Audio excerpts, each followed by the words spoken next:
Strategy and Insider, exploring future trends and their impacts.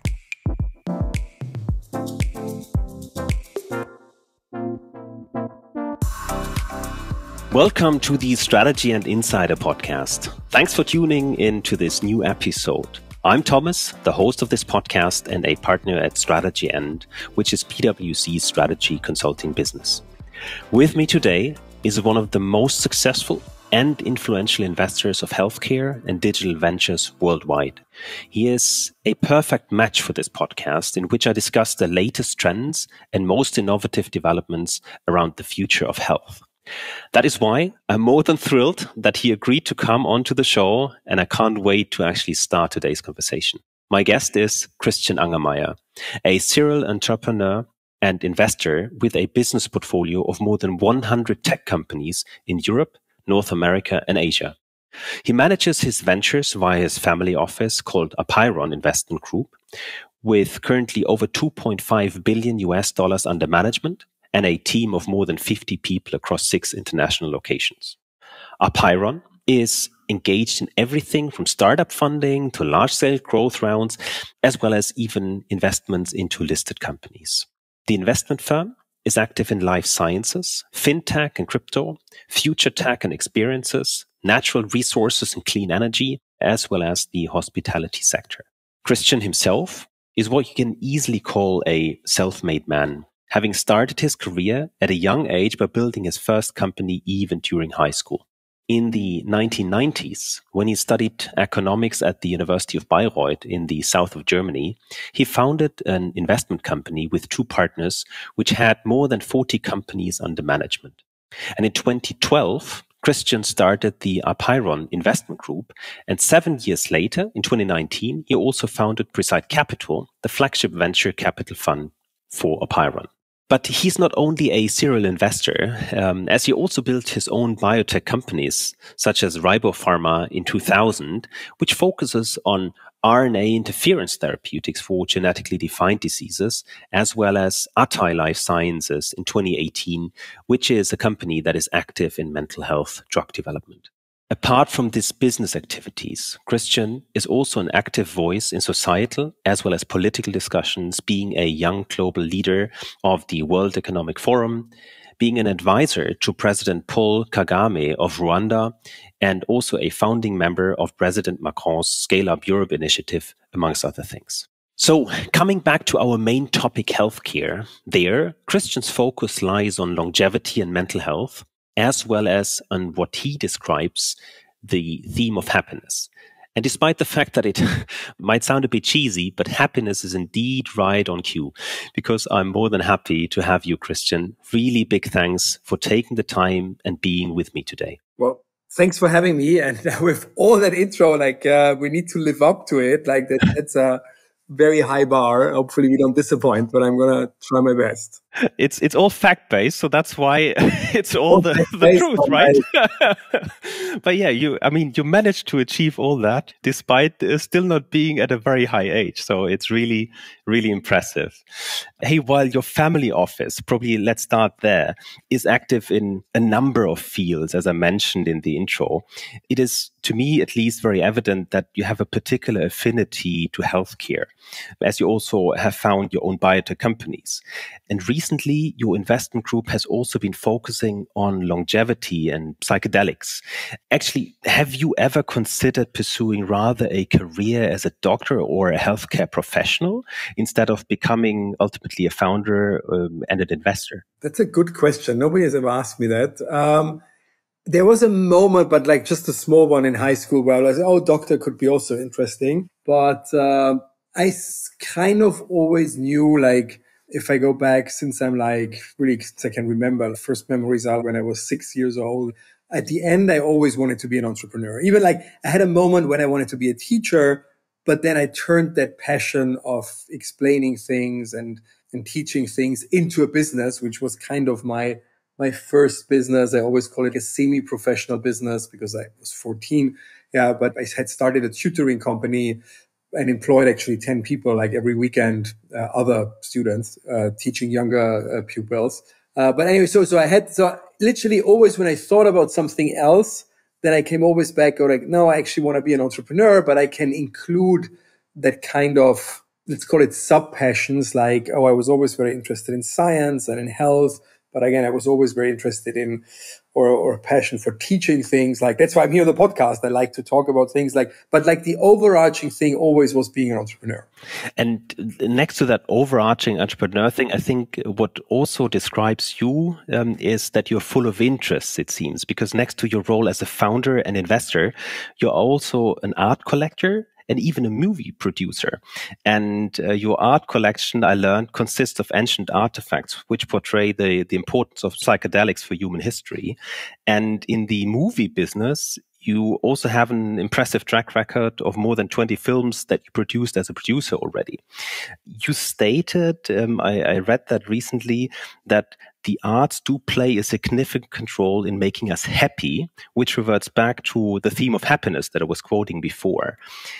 Of course, although curating of an art collection and also producing of movie undoubtedly is a serious business, but I was wondering, what is it primarily to you? Is that more a way to relax and be happy when you do that, or is that rather another field of business to you? Well, first, okay, there's a lot of answers. Like the first thing is, like, I think it's not even always the best way to think about, oh, is this either a way to relax or a business? Like, sort of, I would say, if you would ask me, like, anything I do is like a perpetual hobby because I don't need to work. So if I go back, like, I had this first company, the first real one, again, I had the tutoring company in my high school days. But then right when I had started university, I actually had started, never finished it, studying economics, but I had a science scholarship. And in literally the first session with my tutors, with my science tutors, I was asking them, hey guys, where's the world going? Let's not start with the bees and the flowers or whatever. What is like in your mind, what's going to be cool in 20 years? I don't know why, but I was always very interested, where's the world going? And these two guys, luckily, were actually thinking about something big. They told me something which later got the name RNAi technology. And they were just in the finding phase. Should they do it as a university project or whatever? And I was the one who said, guys, I didn't even fully understand details. I would sort of lie if I say that, because they were like the big guys in genetics and I was 19, turning 20. But I was always very good in like getting very quickly like a sense and sort of a good feeling for things. And I was like, guys, if I think I understand what you want to do, like, you can't do that at university. You need to do it as a company, because if it works, and I trust you because you're very competent, then this is going to be a multi-billion-dollar company. So my contribution was like talking them into starting a company with me.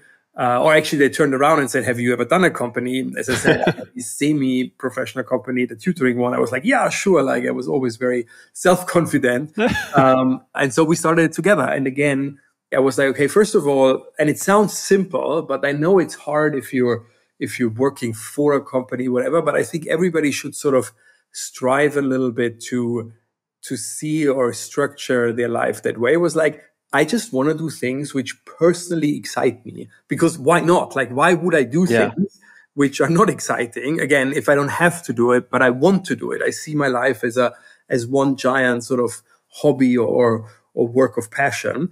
And then the second rule was like, I don't want to work with assholes, because again, why should I? Because life is too short to have sort of bad people around you. And these are still sort of my two very basic guiding principles, where I'm trying to like, I want to have fun working, because again, if I would split my life between work and, oh, this is free time having fun, then, and it would be actually a sad life, because I work a lot, and I work a lot because I really like it. Exactly. And I enjoy it.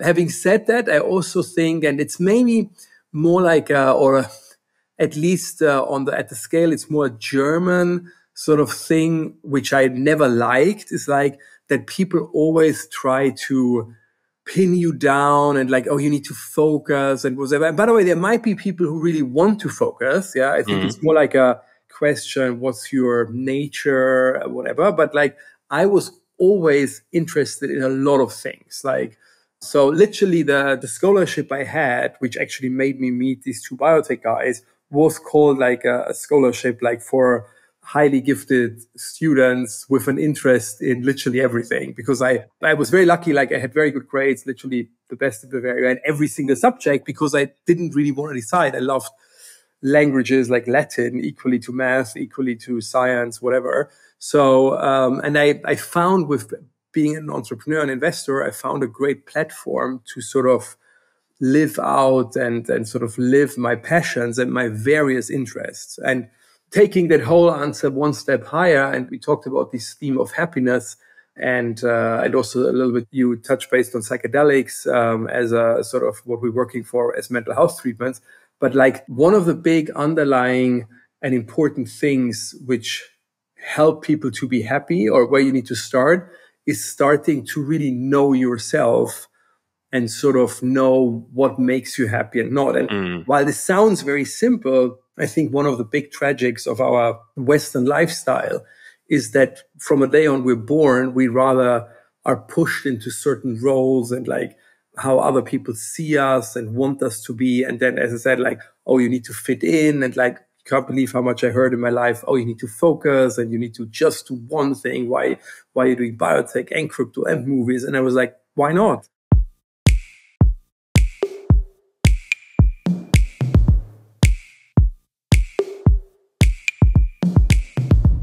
Thanks for that really insightful answer. And there is so much I would love to drill into.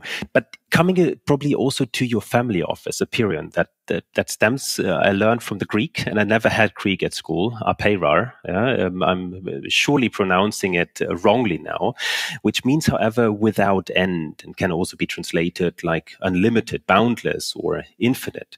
And that also somehow obviously matches your passion for longevity.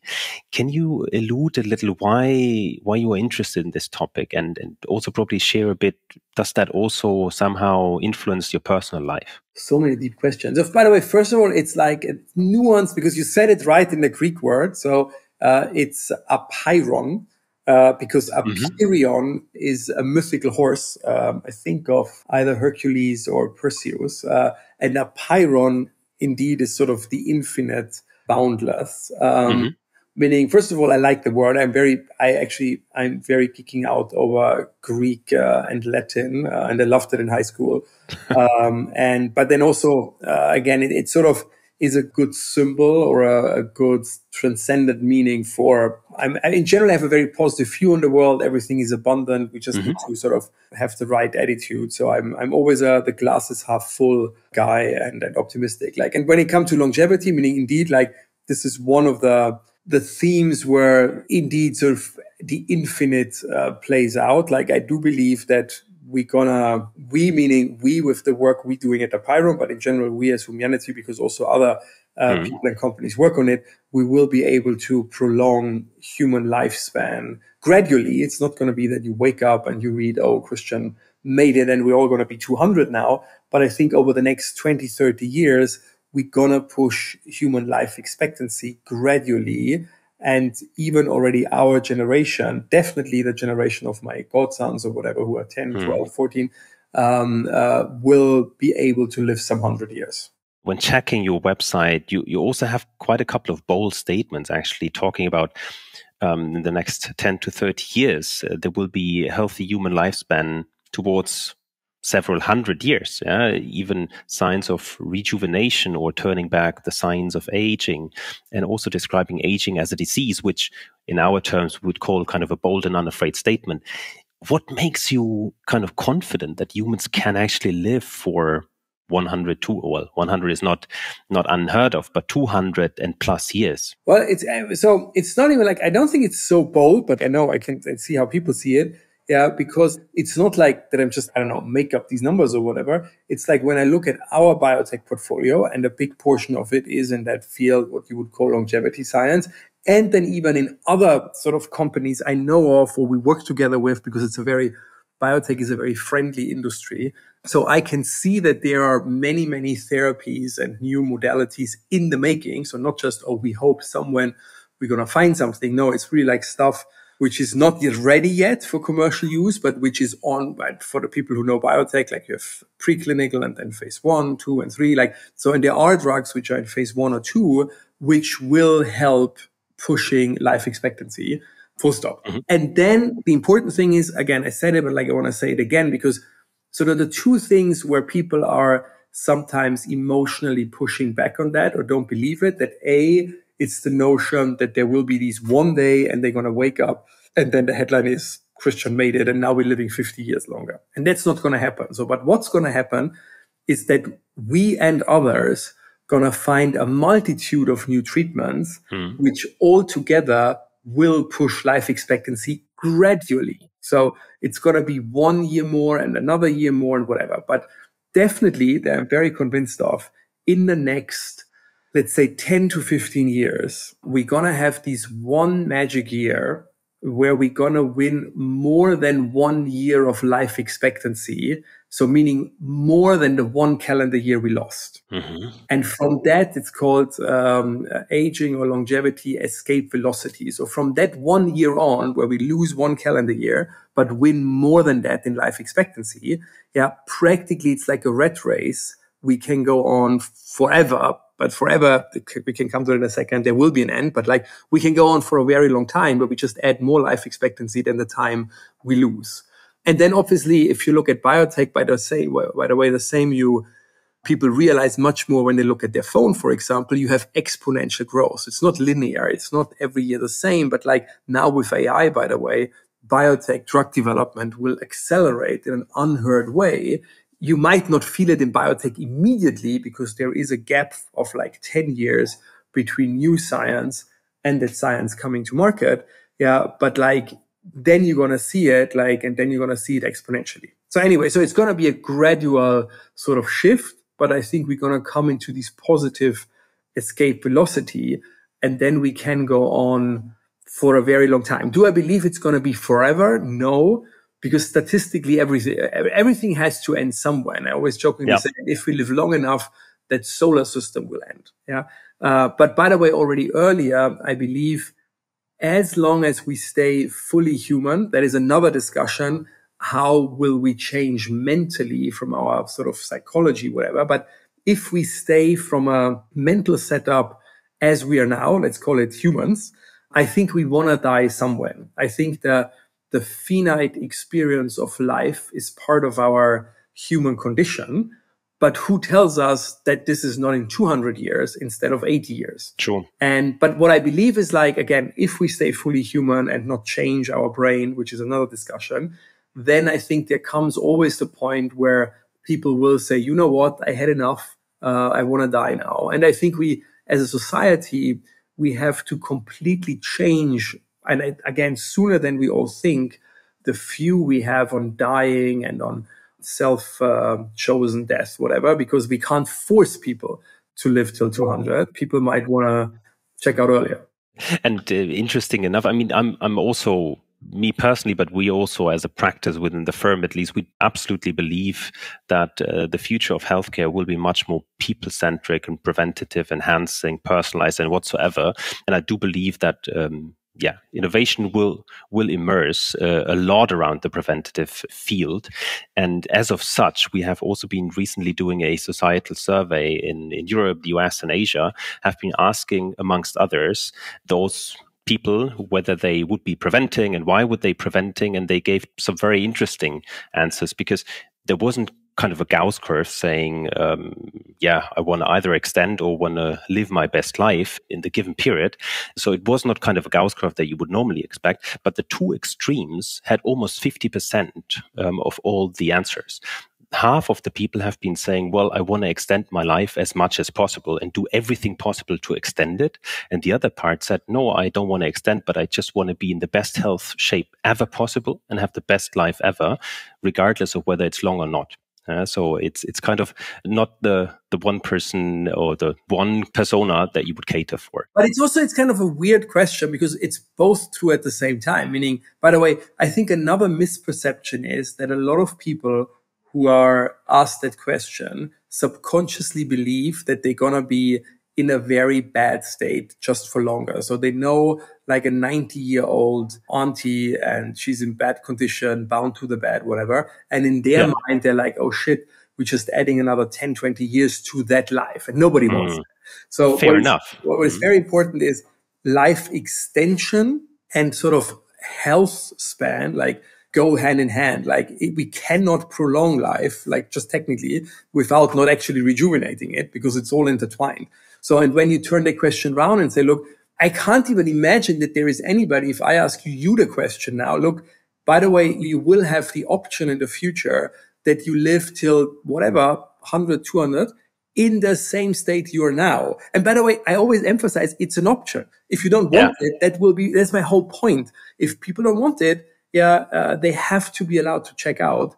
But like, who would say no? By the way, we're meaning your firm is also like in the auditing space. Like, who wouldn't take a free option? Yeah, a free option you always take. If I give you the option to live to 200 in your current state, you take it and you say, look, and if I rethink it or reconsider, then I just check out. Like, there is no reason to say no. I think the questions are always framed in the wrong way. Again, or people subconsciously think, oh, I'm going to be in a bad state or whatever. No, it's a very fair unconscious bias, actually, that we put into that question. And I'll take that away, actually. But if you are successful, I know you put into perspective, obviously, it's not a from 100 to 200 years jump and it's gradual. But if you are and others are successful, some also societal and ethical implications will be to be watched.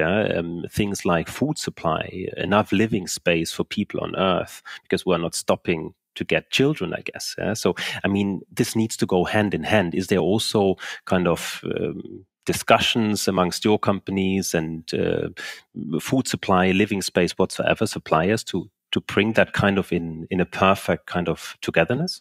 Yes, like let's go through it, because like there is very many nuances. Like, by the way, most of the stuff will already be relevant if we just live till 100 in average. You said, oh, that's people start realizing, oh, 100 could be the new normal, or 90 or 95, whatever. So, and by the way, but that alone, again, hopefully in better health, will change. Let's start with society. Will change society dramatically. Like, we don't even need to talk about 100 years more. We just need to talk about what 10 years of more, and again, healthy life expectancy will do to society. And it's actually crazy that politicians all around the world completely ignoring that this is going to happen the next 10, 20 years. Meaning you can start with all the social systems in Europe. They're going to be completely toast. Because math doesn't work up anymore. But also we have to think about, and I'm always thinking that when I read like all these absurd debate, should we do like 65 or 67 or whatever, when is the pension age? It's completely insane. Meaning this comes still from Napoleon and from Bismarck, who practically said like, if you're still alive with 65, because I think the time when they invented the 65-year-old pension year age, the average life expectancy was 67. So practically what they said is like, if you make it till then we give you 2 years of pension. We're now getting older and older. And we need to rethink it because of all the social systems. But I also believe people don't want to retire. Like, who wants to be in perfect health at 65, which more and more people are, and sit around in perfect health and do nothing and not be a valuable part of society for 30 years. So again, we need to rethink social systems, but we also need to rethink how we include, let's call it elderly people, who are then perceived not that elderly anymore, but actually fit and vital, like how more experienced. Except when we have more experience, how we include these people in society. Just to name two sort of societal stuff. I'm less worried about all that sort of overpopulation issues, because first, meaning it's proven that the more wealthy and sort of the more advanced societies get, actually the number of children is collapsing. I'm actually more in kind of Elon Musk's camp, that we actually gonna have a problem that we have too little children and too little people than too many. So that is one thing. And then in generally, I'm extremely not just optimistic, but it's already the case where we don't need to have hunger when you say food supply or whatever, we already have enough in the world. Yeah. The problem is always, most often it's leaders, or in this case, bad leaders, bad politicians, who kind of abuse systems and then create sort of hunger and famine and all of these problems. But it's not that we're too many people. It's kind of the sort of how the assets, in this case, food we all have, are actually distributed. And then lastly, where though I do agree that we can make it even better, I think so. It's not just so much about, oh, do we have enough? I think we have enough. Again, it's just more like about the distribution of it. But is the current form sustainable in terms of climate and whatever? For example, farming, animal farming is a side of the sort of kind of tragedy, because like these animals are not well. It's also a huge drag on climate, because like pooping cows, so to say, simplified, are a good contributor to CO2 emissions. So what I believe a lot in is actually lab grown meat, fish, dairy, and all of that, because we can sort of produce even more if we need it. Although I think it's not the quantity we need, but we can produce it in a better quality, both individual quality, because a lot of the stuff we're eating is actually very bad. Like think about like sort of salmon farms, which is neither nice for the salmons nor for the quality of it. Yeah, so I think you can do a lot of food you can produce in a higher quality in labs. By the way, and it's real. I don't have a better word for it, but I don't like the term lab grown food, because then people think about artificial food, but it's actually real meat, real fish, just that you don't grow it, the meat or the fish in an or around in an organ, in an organ, but like, or in a being, but like a being. Yeah.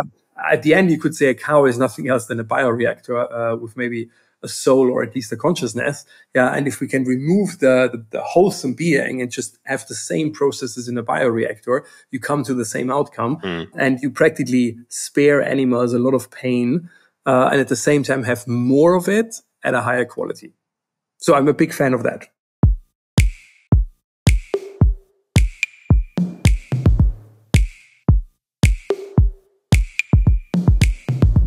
And I mean, you have a plethora of platform companies, and some of them do also focus on developing medicines and to treat and prevent some of the most debilitating illnesses, such as obesity, autoimmune diseases, cardiovascular events, and even cancer.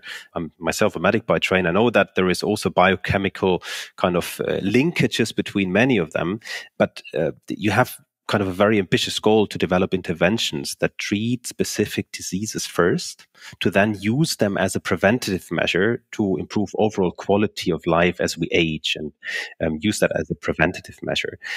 So it's not only that you are interested in longevity, but also finding a cure to some of the most common diseases of our time, unfortunately. If you could bet, where would you see the greatest potential for such a cure in any of those fields of sickness? What do you mean with greatest potential? Like greatest potential for a cure? I mean, are we rather able to cure kind of obesity, or curing cardiovascular events, or some sort of cancer? If I may add, because that's the most near term and the most, we talked about happiness, the one dearest to me, if you add sort of mental health issues, another big problem like depression, anxiety, addiction, there we're actually closest, I would say, to finding. There's never going to be a solution for 100% of the patients, because all these diseases you mentioned are in nuances, there are subforms, whatever. But if I look at psychedelics, which is sort of one of my core beliefs, that psychedelics, which people might know under the colloquial names like magic mushrooms, LSD, ayahuasca, whatever, that these psychedelic substances and treatments, I believe they deserve place back, because they actually had been medical treatments in the 50s and 60s. They deserve a place back in the medicine. Yeah. And I think, not just I think, so I can see in our data we're just producing, and we're close to phase 3 data for some of them. So we're going to sort of prove once and for all that they have the ability to soften and actually for many cure all these mental health issues. So, and that will be like, again, it will not cure 100% of all mental health issues, but I think psychedelics will completely change the way we treat. And finally, it will also give us the potential to cure mental health issues, which I think will have, from all the stuff I'm doing, the biggest near-term impact on the field of medicine, and by that actually on the whole world, because I believe mental health issues are sort of actually the underlying problem for many other societal problems we face. And on the psychedelics front, I mean, in one of your interviews, you recently mentioned that the interest into this was also sparked your own experiences, such as magic mushrooms and others, you name it, and also having a positive impact on business, impacting performance as an investor or an entrepreneur. What's kind of the most revealing experience? And I'm very interested in understanding, is that really kind of also upending your power to make decisions, to focus more, to concentrate more? Or what is it that you see it personally in that? In a first instance, psychedelics obviously are developed for treating, let's say, clinically relevant indications. So we're developing psychedelics as treatment for things like depression, anxiety, actually addiction of other drugs, because psychedelics are extremely anti-addictive, post-traumatic stress disorder, and all of that.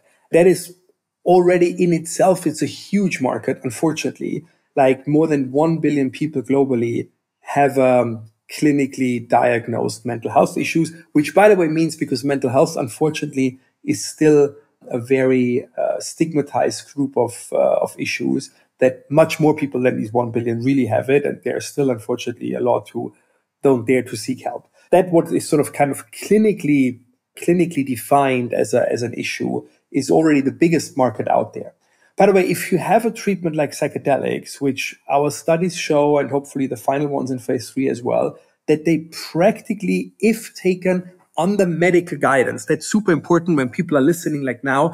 I do not want to make psychedelics consumer legal so that they sold in any coffee shop around the corner. What we want to do with our company Atai, we want to make psychedelics medically available under the supervision of a therapist or a doctor. That means in the future, once our drugs are approved, people have the option or the possibility that they go to a therapist, but they will have to do it with the therapist while they're taking psychedelics, and then they're going home. Super important.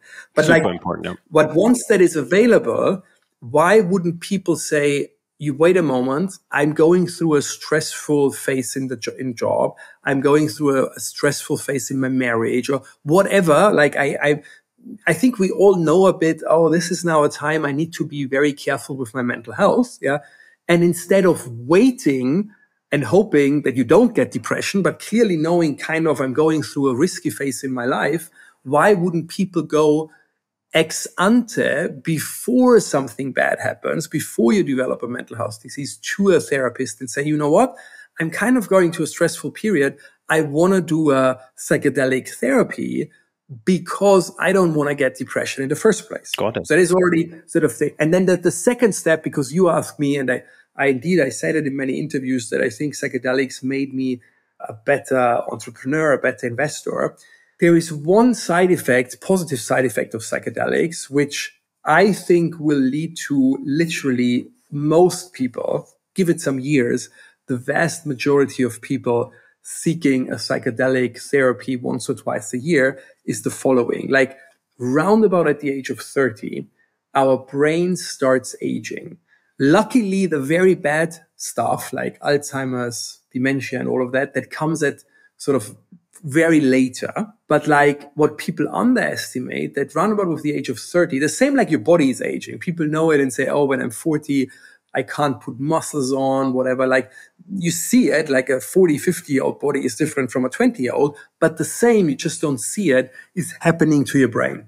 And one of the biggest sort of outcomes of that aging process of the brain is, in the early days of aging, of brain aging, is that people look at life and problems and everything more and more in a very stiff and rigid way. Mm-hmm. Like in Germany, you say, man denkt immer in den gleichen Bahnen. You always think in the same sort of spheres or whatever. Yeah? Spheres, traces, yeah. Well, and by the way, you can see that it's not just a theory. Like if I would take a person and give the same person, let's say, a book to read or a math equation to solve every single year, and would make an MRI every single year while the person is doing that, you would see that from the age of 30 on, every time the person would use less and less of its brain, and literally it would be the same sort of ways of thinking more and more. So practically you narrow down more and more. Yeah. And that is not good. Yeah. At the same time, positively said, when we get older, we have more experience, we have more wisdom, we have more craftsmanship. But what you ideally want, the dream for every, I don't know, I guess that people listening are managers, CEOs, entrepreneurs, whatever. What you ideally want, you want the craftsmanship and the experience of, let's say, a 50-year-old, but combined with the innovation power and the power to think novel thoughts of a 20-year-old. That together is a killer combination. Yeah. And now the good news is this is what psychedelics give you, because what they do as a kind of secondary effect, that the weeks and months after you have done a psychedelic session, literally your brain is growing. It's called neuroplasticity. So you develop new pathways. Yeah. Your brain literally also grows a little bit in volume. And this is associated with what the capacities and the way of working of a younger brain. So you literally rejuvenate your brain, but obviously at the same time, you keep the experience and everything you had. And that is, I truly believe, like I'm 46 now, that I'm able to do my job that well as I'm able to do it. Yeah. And I'm very interested as well in novel stuff, whatever. It's because of sort of the kind of, let's call it rejuvenation power of psychedelics. Super, super interesting, to be honest. But I mean, it's a breadth of experiences that you obviously have, and also all the investments that you made in various kinds of technologies, platforms in healthcare, throughout healthcare. You mentioned before that obviously mental health will see the biggest potential to have a more near-term leap. But what if we would meet in 10 years from now? That's kind of always a question I like to ask in the end when talking to experts in their field. What is the 1, 2, 3 biggest headlines, leaps that we will have seen in healthcare if we would again meet in 2034? So what is it that people will be shocked by or positively inspired by? Well, if I'm not looking just in our portfolio, so from our portfolio, I would say the two big things are we will have, to a certain extent, again, it's never going to be 100%, but like my company Atai will have solved big parts of the mental health crisis. And I think that's going to be, again, especially when you think that mental health, because it's so debilitating, it has a second and tertiary effect on the whole society, because people who are depressive, they really, even on good days, they are not really showing up at work, whatever. I think like mental health has the biggest sort of, if we solve that, has the biggest impact both on every single person suffering from it and then on the entire society. Then the other big thing where we have several solutions in our portfolio, and it might sound simple, but it's incredibly big, is the next thing after losing weight is actually keeping muscles. So there's obviously a vanity aspect. Like, I think I don't need to say, like, if we found that we have actually 2 medication drugs in development where you would keep on practically from the age of 30, also around about your ability to put on muscles is gradually going down. Yeah. And we found some drugs where you can keep that ability, and sometimes even without training. So I don't need to tell you that this could be the next big $1 trillion drug, because of the vanity aspect. But then if you think about it, and people are not aware of it because they don't see, it's not so obvious, but like many, many problems in the older age are actually rooted in muscle loss. Because like when older people, and it's accelerating, again, you start at 30, but it's accelerating in later years, have not enough muscles, they cannot go upstairs, which is a simple fact, or some cannot really walk at all. And then they start staying at home, and then staying at home makes them lonely and isolated. So, but like the root cause is not that these people don't want to go out and see other people. They can't really go out and walk anymore. Yeah. Or they can't go shopping. So if you think it through, like the fact that we're losing muscles, and sometimes again, older people losing muscles severely, is one of the very restricting and debilitating effects in older age. So if we solve that, long story short, we give younger people the ability to look even better and more ripped without big training, but we give older people back the potential to really participate in life. So these are, I think, the two, if I look at our portfolio, the two biggest contribution I hope we're going to do, solving mental health and solving the problem of muscle loss. Outside of our portfolio, I'm extremely optimistic that sort of the almost kind of naughty word mRNA, like we all remember mRNA vaccines for COVID, but the true purpose of mRNA, what they actually were used to do science on, and which is now coming back in full force, is actually curing cancer. And I think we will have cured cancer in 10 years, mostly with the help of mRNA. Cool. And for others very interested in that field, I just want to mention that we recently also had a podcast episode with Andreas Wicki and Professor Bernd Bodenmiller, who actually had a similar kind of thought to have cured cancer in the next 10 years. And this would obviously be a stellar achievement. But coming back, Christian, to you, really, really big thanks for this session, for sharing your personal experiences and elements, scientific backgrounds, a few company insights, and also, a lot of passion and inspiration that you're giving to our listeners, but also belief for better. It's actually people like you that reshape healthcare and have a big impact on society. So thanking you for that, but also thanking you for taking the time on a Sunday evening to sit with me and do that podcast episode. Really enjoyed this. And I can only hope that many of the companies that you are currently investing and will be investing in the future will excel, and we will see better for healthcare and society. Thank you for having me. Loved it. Happy to come back. And thanks everybody who was listening. Thank you for tuning in to today's Strategy and Insider podcast. Don't forget to subscribe and leave us a review on your favorite podcast platform. We really appreciate your support and look forward to bringing you more thought-provoking episodes in the future. Until then, stay safe. Strategy made real.